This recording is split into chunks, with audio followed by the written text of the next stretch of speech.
What's going on, guys? Welcome back to another video. Today we're covering Keyframing, and shout out to Rylan for honestly recommending Kyo to me. I've never watched any of his stuff, and I appreciate that because there's so many creators out there that I would love to see and cover and hopefully share them with you guys. I've been getting a lot of comments about that and how you guys are enjoying finding new creators through the channel, and that's what it's all about. So without further ado, let's get into it. So we'll be covering traveling alone in Japan, an introvert's dream. There's always that one thing on my bucket list, which is I always wanted to travel alone.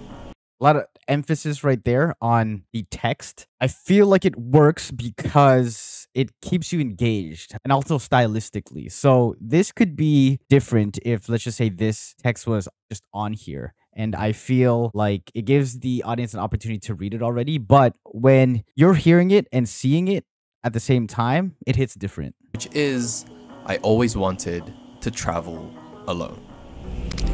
Now, don't get me wrong, I had some of the best memories traveling with friends. But this time, I wanted to switch things up a bit. I always wonder... I love how the memories that he's having has a different overlay. So you guys see it's like a film reel style. I wanted to switch things up a bit. And that's how he kind of conveys like, okay, these are, you know, past memories. To plan everything and experience everything with just me, myself, and I. And after some in-depth YouTube watching, something definitely caught my attention. The overnight train in Japan. You know, my parents always told me to get lost anyways, so that shot had a nice motion to it. It looked like he was keyframing out of the screen, which is essentially, you know, you have a static shot, but in post, in editing, you can actually set certain specific keyframes that tells the computer that, okay, I wanted to start at this position and then end at this position. So here, the overnight train in Japan. Essentially zooming out. You know, my parents always told me to get lost anyways, so I feel like this is the perfect opportunity to do so.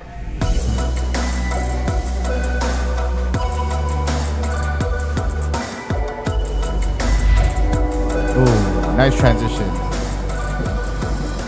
So essentially what he did there is he used the black bars, the top and bottom black bars, which is usually associated with films, to give us a sense of like, okay, cool, this is the cinematic feel that we're going for. Anyways, so I feel like this, and you'll see this a lot with a lot of, you know, YouTubers. Boom. This shot is nice too because it starts inside and then it starts to reveal a little bit of the sides over here, which I like because it kind of almost shows you how big this train is as you're watching it, and it just gives a little bit of movement. And what I like too is that it's a little lowered looking up and the colors are great. This transition is good. And the sound effects, use the train sound effect there. But I see two very big potential problems. One, I think I ran out of data. And two, I have to make my way down to Tokyo alone because my train is... I like that. The moment he broke up the scene with the script, it keeps you engaged. It wouldn't be as engaging as if he did the whole sentence in one spot. One, I think I ran out of data. And two, I have to make my way down to Tokyo alone because my train is at 9 p.m. tonight. Nice. And if I Visuals. miss it, then I'm fucked. And by the looks of things, this isn't the most crowded station there is because I am the only one in the train station right now. The cool thing about him within this first minute and a half is the use of lowered angles. It makes the lines, if there are lines or buildings, you know what I mean? All these lines, and just leading our eyes to him. I think that's super important. So if you guys have your cameras and you guys start shooting, test out different angles and the way things look at those specific angles, especially buildings. There's lines everywhere in the world. So when you start seeing it, just try it. Just try using different shots, different angles, different heights. See, oh, okay. Perfect example. Same spot, but it doesn't look as harsh, right? These feel a little softer as opposed to that angle where it kind of has a more of a steep.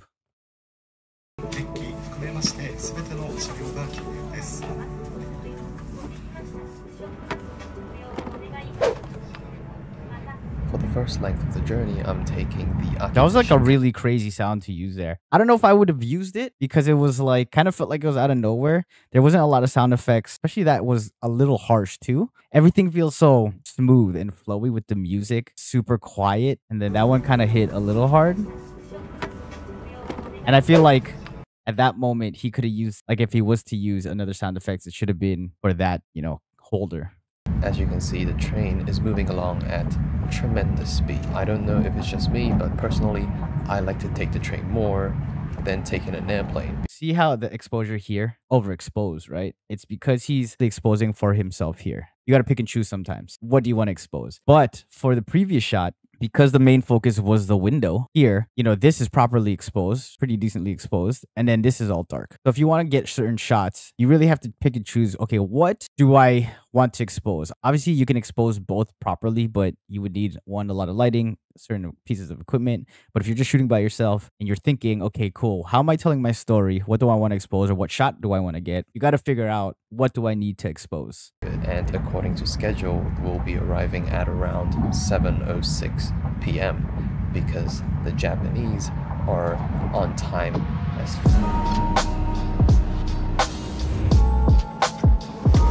The music choice is phenomenal.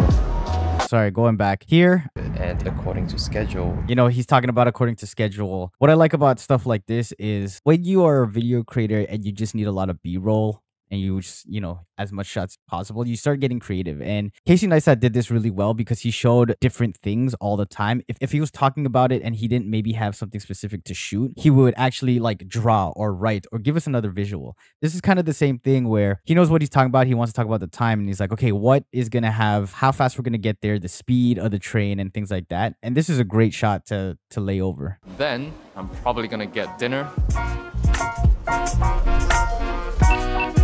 Wow. Ooh.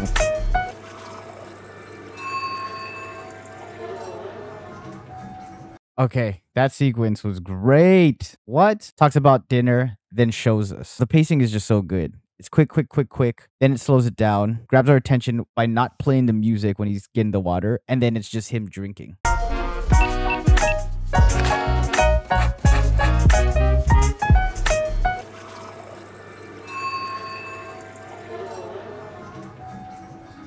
A nice train in Japan.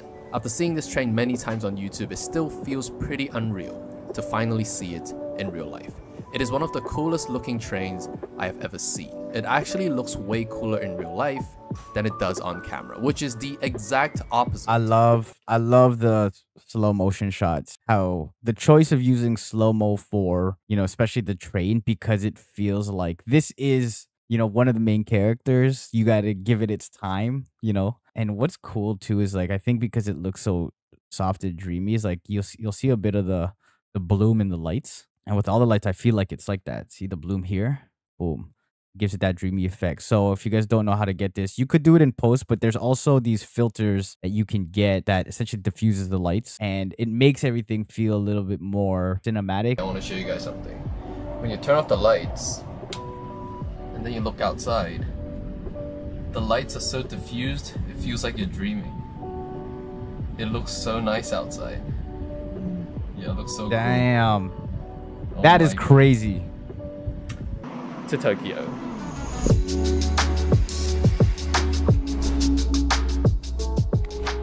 So he uses a lot of movement and foreground objects when he does his B-roll shots. And, you know, in the train with the hangar, you saw it, you know, he used a bit of the wall. A lot of stuff that he uses, he like adds depth to it by doing that, going behind pillars or walls and just kind of coming out from it. As much as I love to film, I decided to properly enjoy my time Here too. Takamatsu. You can see that foreground piece right here. You know, it'd be different if, let's just say, it was just this like this without that. See these foreground objects? Without going on an adventure alone, I would have never realized how important spending some time alone is. As much as I love hanging out with my friends, I think having some me time is just as important. I got to think about my relationship with Great shot. The symmetry, it's just so pleasing. You know what I mean? It's so pleasing. It's lowered to the ground. The ground is actually almost perfect. Hey, that was a straight ass line. What? That's the straightest line I've ever done on this channel. Everything is just Perfect. This is like a third of the screen. You have the 4 pillars on each side, the leading lines, everything. If you guys did enjoy this, please go to his channel. Make sure you guys subscribe, like all of his videos, like this video if you guys got something out of it. I will see you guys on the next one. Take it easy.